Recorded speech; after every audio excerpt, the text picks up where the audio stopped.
O sistema HLA é o maior sistema genético existente no homem, sendo o principal responsável pela defesa do organismo contra os agentes infecciosos e também contra as células alteradas, como as tumorais e as transplantadas.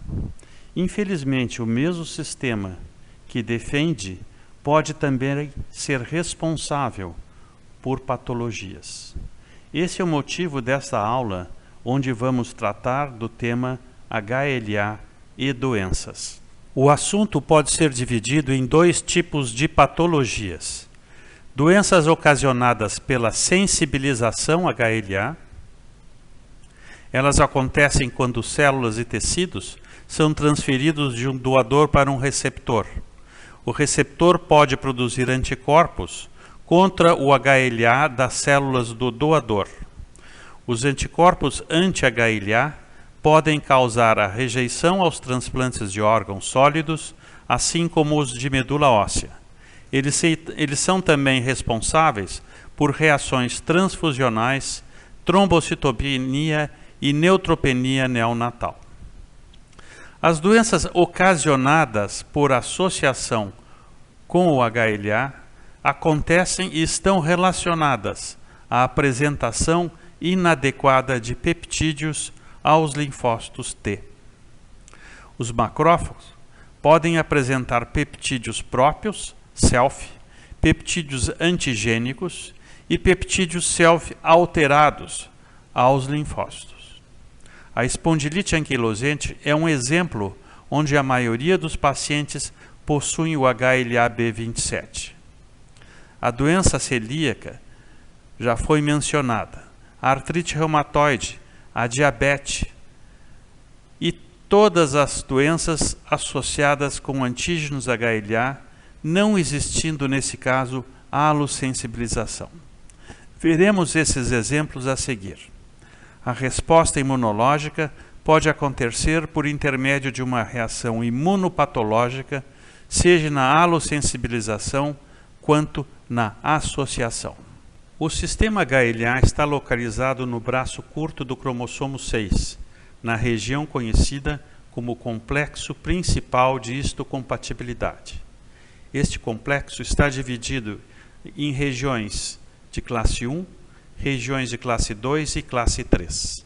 Na região de classe 1, encontramos diversos locais ou locos, como o HLA A, B e C. Cada um abriga diversos genes ou alelos HLA e que se expressam na membrana de todas as células nucleadas como glicoproteínas ou antígenos HLA.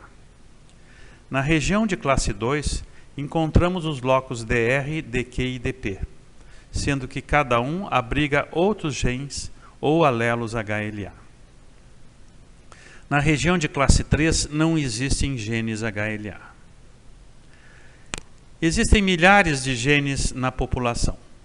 A função de defesa do HLA acontece quando os peptídeos virais, bacterianos, peptídeos próprios, self, alterados e outras moléculas são apresentadas pelos macrófagos e outras células apresentadoras de antígenos aos linfócitos T, CD4, helper, e CD8, citotóxicos. De uma maneira geral, os peptídeos extracelulares, como os bacterianos, são apresentados às células CD4, helper. Os intracelulares, como as micobactérias e os vírus, são apresentados às células citotóxicas, CD8.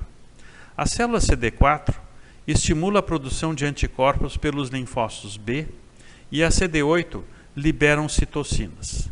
Tanto os anticorpos como as citocinas promovem a defesa do organismo pela destruição de células infectadas, células tumorais e a rejeição aos transplantes de órgãos. Genética HLA. A herança HLA é mendeliana clássica e o sistema é codominante, ou seja, os filhos herdam sempre um cromossomo materno e outro paterno. Em cada cromossomo herdamos os genes ou alelos HLA em bloco e que denominamos de haplótipo, por estarem no mesmo cromossomo. Os locos, como já vimos, são o locus A, B, C, DR, DQ e DP. De acordo com a segregação HLA, teremos 25% de filhos totalmente diferentes, como F1 e F4.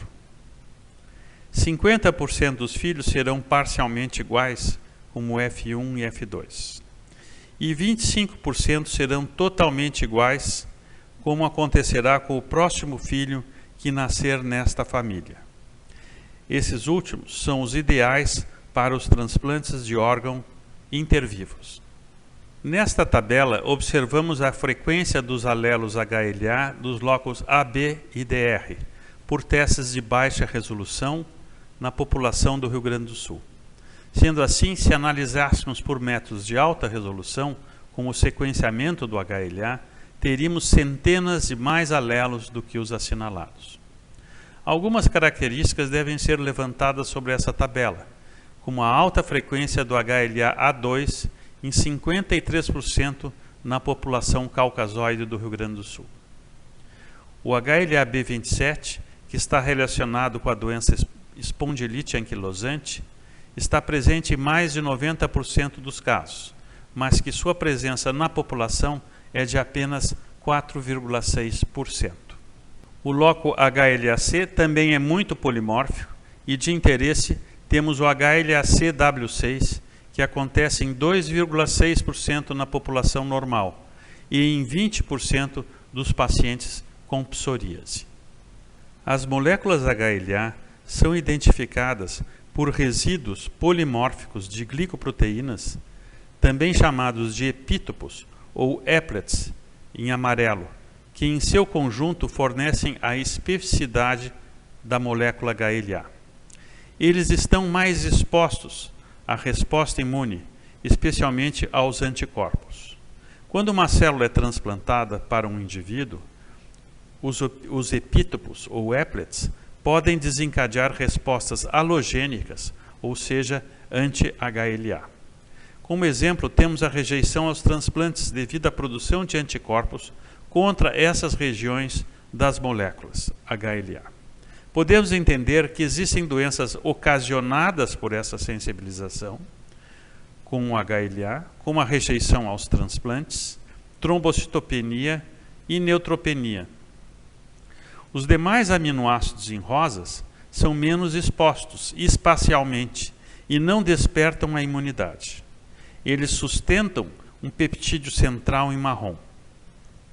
Esse pode ser um peptídeo próprio, self, do indivíduo, e não ocasionar nenhuma reação. Ou ele pode ser um pedaço de um antígeno, e então será apresentado aos linfócitos, despertando uma resposta imune. Peptídeos self alterados também pode acontecer e causar doenças. É o que chamaremos de doenças associadas ao HLA. A sensibilização HLA, responsável pelo primeiro grupo de doenças, pode acontecer após transfusões de sangue, gestações ou transplantes prévios. Inicialmente acreditava-se que seriam somente as transfusões que estimulariam a produção de anticorpos anti-HLA, levando à rejeição de transplantes. Van Rode, na Holanda, descobriu, após atender uma paciente com reação transfusional, que as gestações poderiam também estimular a produção de anticorpos. A partir desse momento, ficamos conhecendo que a incompatibilidade materno-fetal pode sensibilizar uma mulher e posteriormente ocasionar reações transfusionais, rejeição aos transplantes, trombocitopenia, neutropenias, entre outras situações. O primeiro transplante de rim aconteceu em 1954, quando em Boston realizaram a primeira cirurgia. A partir de então, a medicina acostumou-se com o prejuízo que os anticorpos anti-HLA trazem para os tecidos transplantados. As rejeições são hoje a maior preocupação dos laboratórios de histocompatibilidade, pois grande parte dos pacientes em lista de espera estão sensibilizados. É necessária a compatibilização HLA entre o doador e receptor para alcançarmos bons resultados com os transplantes.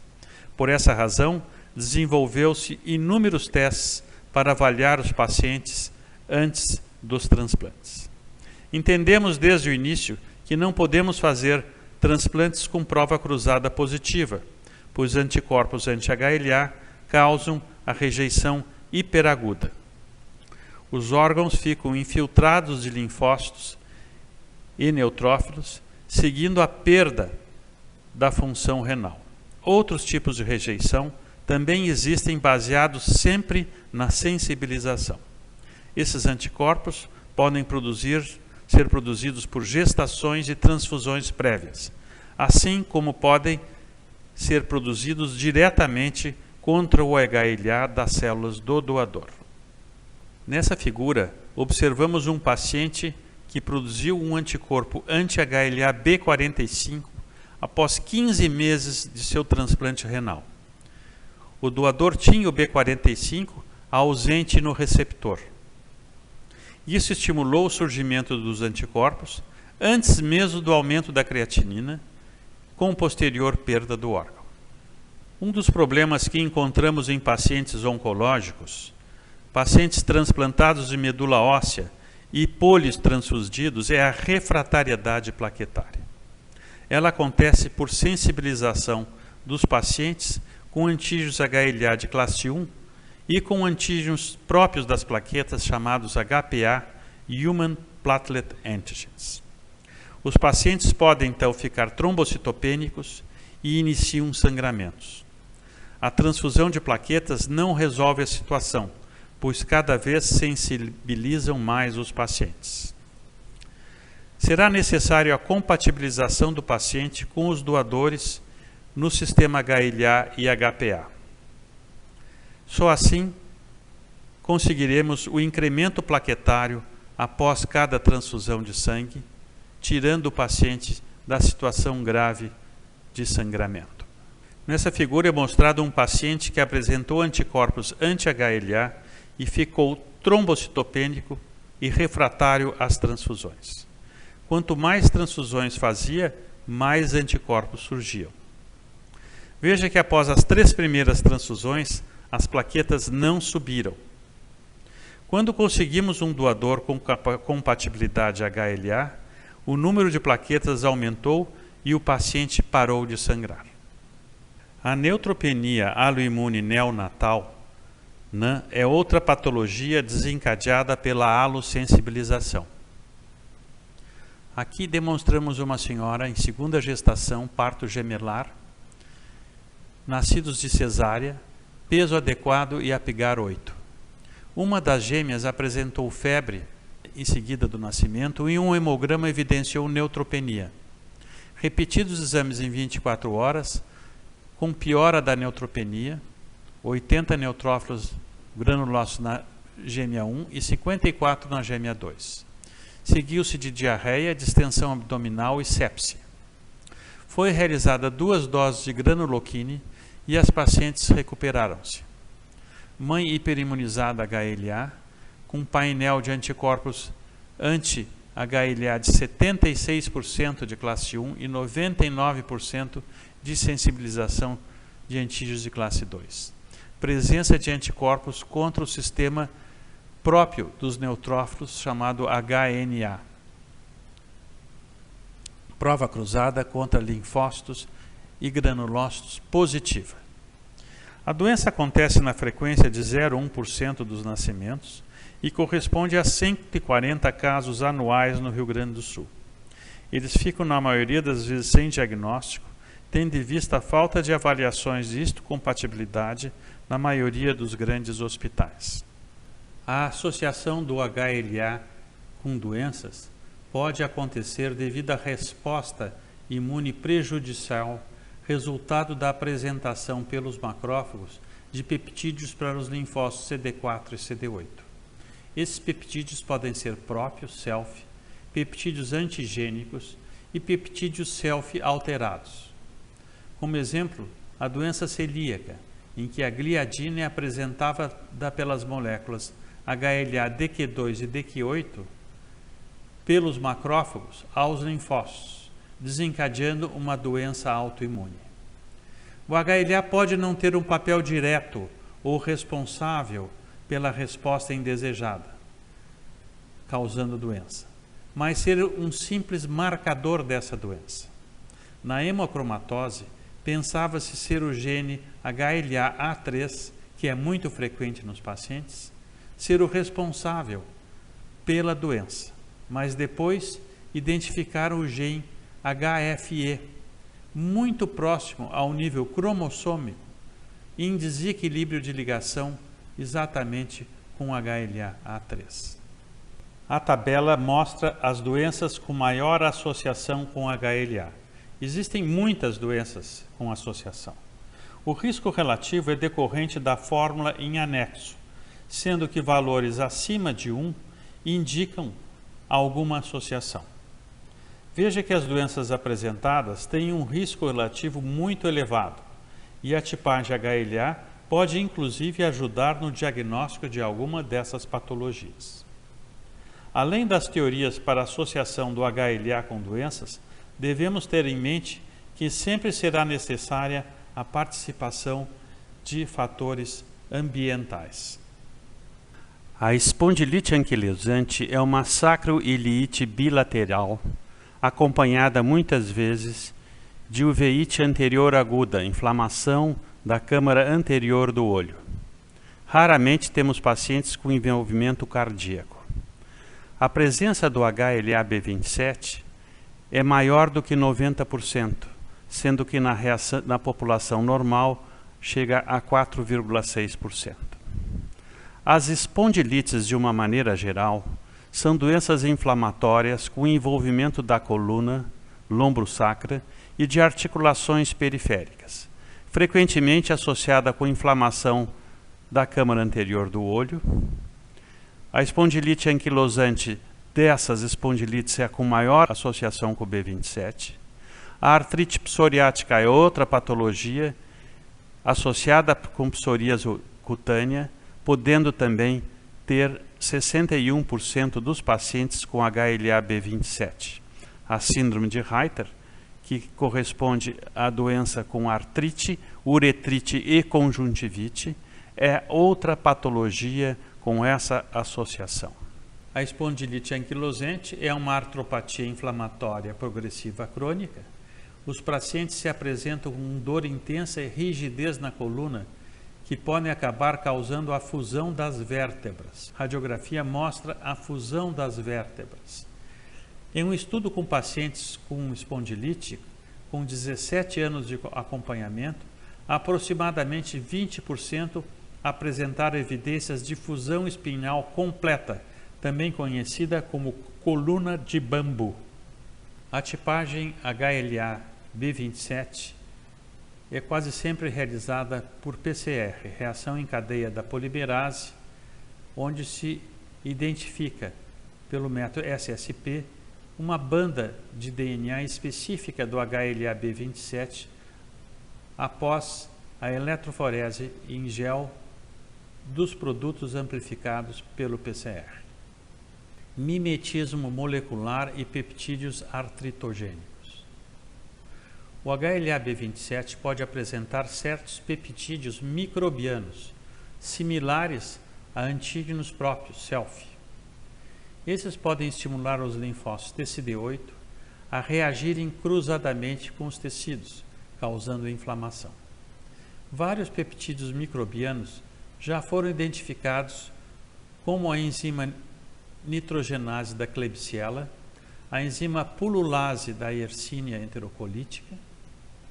A Shigella e Salmonella também têm sequências de 6 aminoácidos homólogas ao HLA-B27. Algumas publicações relacionam o B27 com a flora intestinal. Doença celíaca, enteropatia induzida pelo glúten. É uma doença imunológica com grande prevalência no aparelho digestivo, em torno de 1% na população. Doença inflamatória devido à ativação de linfócitos T específicos contra o glúten, encontrado na gliadina do trigo, secalina do centeio e ordeína da cevada. resultando na formação de autoanticorpos específicos, atrofia dos vírus intestinais e má absorção. A genética e a patofisiologia da doença celíaca depende da identificação de moléculas HLA apresentadoras de peptídeos do glúten para os linfócitos T. Estima-se que o HLA represente 40% do risco genético para essa doença. A doença celíaca aconteceu por mudanças no hábito alimentar dos homens. Intolerância ao glúten existente no trigo, cevada e centeio. Má absorção e distensão abdominal, diarreia, desnutrição, presentes na maioria dos afetados, existindo casos assintomáticos. Infiltração com linfócitos intraepiteliais no duodeno. Atrofia dos vírus e criptas da mucosa intestinal. Virtualmente todos os pacientes têm o HLA DQ2 ou DQ8. O risco relativo da doença é maior do que 200. Os linfócitos TCD4, específicos para peptídeos modificados do glúten, ligados ao HLA-DQ. Perda da tolerância imune intestinal após infecções virais pode iniciar a reação linfocitária contra os peptídeos do glúten. Na figura, podemos entender que o glúten e sua proteína gliadina é absorvido pela mucosa do intestino e sofre a ação da transglutaminase, que elimina um grupo amino da molécula. A gliadina é, então, fagocitada pelas células dendríticas e apresentada pelas moléculas HLA, DQ2 e DQ8 aos linfócitos CD4. Esses estimulam dois tipos de resposta. A TH2, que induz os linfócitos B a produzirem anticorpos IgA antigliadina e antitransglutaminase. E a resposta TH1, que faz com que os linfócitos estimulem a produção de interferon gama e interferon alfa. Essas respostas com anticorpos e com interferon causam a infiltração da mucosa por linfócitos e neutrófilos. A inflamação da mucosa leva à atrofia dos vírus e criptas intestinais. A mucosa fica como se fosse um papel. No intestino de um indivíduo normal, encontramos uma proporção de 3:1 entre a altura dos vírus e a profundidade das criptas intestinais. Na mucosa normal, encontramos menos de 25 linfócitos intraepiteliais por campo microscópico. No início do processo da doença celíaca, teremos mais linfócitos intraepiteliais. No entanto, as alturas e profundidades são mantidas. Com a evolução da doença, teremos mais linfócitos intraepiteliais e diminuição da proporção altura-profundidade. Nas doenças mais graves, teremos um achatamento das criptas e um grande número de linfócitos intraepiteliais. A doença celíaca pode estar associada com a deficiência isolada de IgA. Acontece mais de 10 vezes pacientes com deficiência isolada de IgA entre os celíacos. A dermatite herpetiforme, doença de Jüring, também é muito frequente associada à doença celíaca, assim como o diabetes. A dermatite herpetiforme de Jüring está associada à doença celíaca e também com a presença do HLA DQ2 e DQ8. São erupções papulovesiculares com intenso prurido simétrico em superfícies de extensão, nádegas, região sacra, atrás do pescoço, escalpo, ombros, joelhos, linha dos cabelos, face, boca e lábios. São vesículas muito pequenas, com cerca de 1 centímetro. Varia de acordo com a ingesta de glúten. Inicia por volta dos 20 a 30 anos. Elas diminuem com a dieta e nem sempre estão presentes junto com os sintomas digestivos. O rash cutâneo tem 3 estágios. No primeiro, o paciente nota leve descoloração da pele no local onde as lesões aparecem. No próximo, as lesões se tornam vesículas e pápulas agrupadas. Na melhora das lesões, essas mudam de cor e a pele fica mais clara ou até mais escura. Devido ao prurido, poderemos ter crostas. Na derme, encontramos edema, dilatação vascular e infiltrado celular com linfócitos e eosinófilos. O diagnóstico da doença celíaca deve acontecer mantendo-se o paciente com glúten antes dos testes laboratoriais. Devemos dosar a IgA total, que pode estar deficiente, e a IgA antitransglutaminase tecidual. Esse é o principal exame que hoje realizamos. Também a IgA antiproteínas do endomísio. Ambos têm alta especificidade e sensibilidade. A biópsia intestinal pode ser feita observando sempre retirar amostras da primeira, média e terceira parte do duodeno. A tipagem HLA DQ-alfa e DQ-beta é importantíssima. 95% dos pacientes apresentam o haplótipo DQ2. O restante 5% tem o haplótipo DQ8.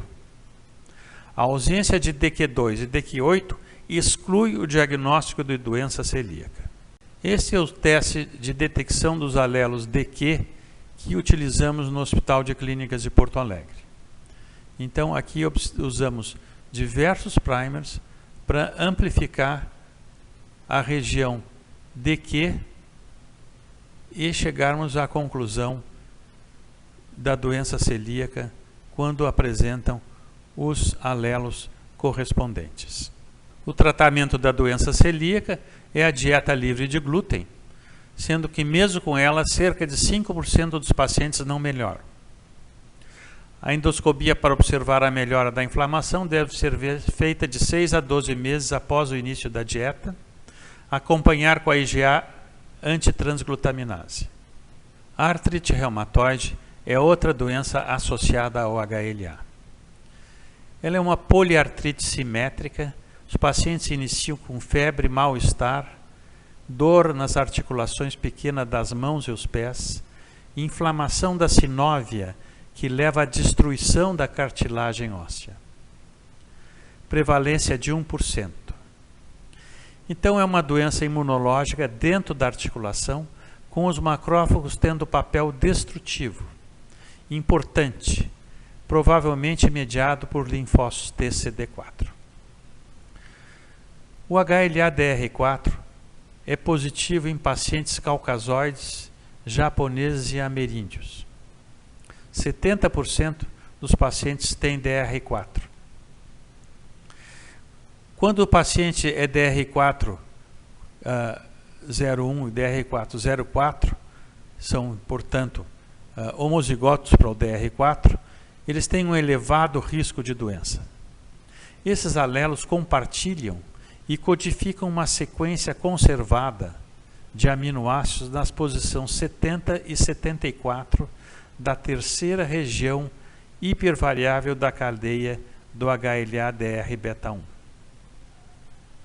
Nesse local, tem sido postulado que se liga um peptídeo artritogênico a ser apresentado para os linfócitos T. Diversos agentes infecciosos foram propostos, mas nenhum ainda comprovado. A citronilação é a modificação prostranslacional das proteínas, resultado da conversão enzimática da arginina carregada positivamente para a citrulina neutra.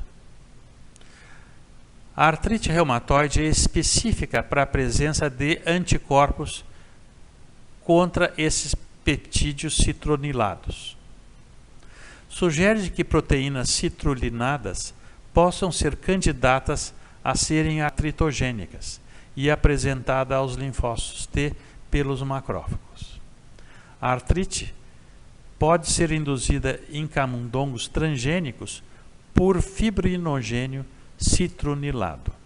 A diabetes mellitus tipo 1 é uma doença autoimune mediada por linfócitos T, que leva à destruição das células beta produtoras de insulina no pâncreas. Existe nos pacientes também a presença de autoanticorpos contra as ilhotas. A associação HLA-DR3-DQ2 ou a DR4 com DQ8 é importantíssima nos pacientes. 90% dos pacientes têm o haplótipo DR3-DQ2 ou DR4-DQ8, contra 40% dos controles. O haplótipo DR3-DQ2 é mais frequente em múltiplas doenças autoimunes e também no diabetes. O DR4-DQ8 é mais encontrado no diabetes do tipo 1 em populações europeias, onde 95% dos doentes têm a genética DR3 ou DR4. Existe recorrência da doença em pâncreas transplantado entre gêmeos. Uma criança na Finlândia tem 35 vezes mais risco de diabetes do que no Japão. O haplótipo diabetogênico HLA-A1B8DR3-DQ2 em desequilíbrio de ligação nos pacientes caucasoides. Raro em japoneses e índios sul-americanos, que não apresentam esses haplótipos. Posição 57 do HLA-DQ-beta predispõe ou protege ao diabetes. John Todd, em 87, descreveu que a presença do ácido aspartico nessa posição 57 da molécula protege para a doença. Se em vez do ácido aspartico tiver alanina ou serina, ela predispõe para o diabetes. Esse resíduo é crítico e permite a ligação com peptídeos de autoantígenos, ocasionando a resposta de linfócitos T autorreativos, levando à destruição das células produtoras de insulina. A Birdshot corioretinite é uma rara forma de uveíte posterior autoimune, crônica e bilateral. Grande possibilidade de dano irreversível e perda da visão. Corresponde a 1,5% de todas as uveites. Ela tem uma forte associação com HLA A2902. Então, é uma inflamação com pontos cremes no epitélio retiniano com despigmentação. Lembra um tiro de arma de calibre 12. Os pacientes costumam ter aproximadamente 50 anos. E quase todos são A2902. A narcolepsia é uma doença crônica autoimune com disfunção de neurotransmissores, chamados de hipocretinas, de início entre a primeira e segunda década de vida do indivíduo. Os sintomas essenciais são cataplexia e sonolência excessiva. A cataplexia é definida como episódios súbitos, recorrentes e reversíveis de fraqueza da musculatura esquelética desencadeado por situações de conteúdo emocional. A pessoa simplesmente desaba. Critérios de diagnóstico clínico são de sonolência excessiva e cataplexia. HLA em narcolepsia, o diagnóstico nós temos a tipagem HLA DQ-beta 10602, que é positiva com níveis de hipocretina abaixo de 110 picogramas por ml. O DQ602 apresenta-se em praticamente toda a população com narcolepsia, com cataplexia junto, e em 40% a 60% na população de narcolepsia sem a cataplexia. A autoimunidade da narcolepsia pode ter como base a apresentação pelos macrófagos de peptídeos associados à hipocretina para as células T por intermédio das moléculas HLA-DQ0602, gerando uma resposta inflamatória com citotoxicidade e destruição de células hipotalâmicas no cérebro. hipersensibilidade ao abacavir. O abacavir é um antirretroviral, inibidor da transcriptase reversa, usado para tratar pacientes com HIV. Um efeito adverso dessa medicação é a reação de alergia, que pode ser severa. Essa reação está associada com o HLA-B5701, com um risco relativo maior de que 500. Caso o paciente for 5701, ele não deve usar a medicação. O abacavir liga-se não covalentemente ao HLA-B5701 no fundo da molécula HLA, modificando a forma. Essa forma alterada estimula a apresentação e ativação de linfócitos TCD8, resultando na secreção de mediadores do TNF-alfa e gama-interferon, induzindo a reação de hipersensibilidade retardada. Por último, entre as doenças associadas ao HLA de importância definitiva, vamos incluir também a doença de BC. Ela pertence a um grupo de vasculites que causam uveíte anterior, inflamação da câmara anterior do olho, úlceras orais e vaginais.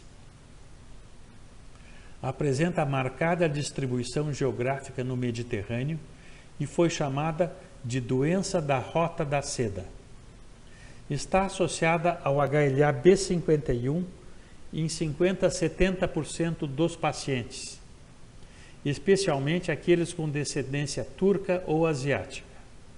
A tipagem HLA-B51 tem sensibilidade de 51% e especificidade de 71%. Logo, sua presença nem sempre acontece nos pacientes.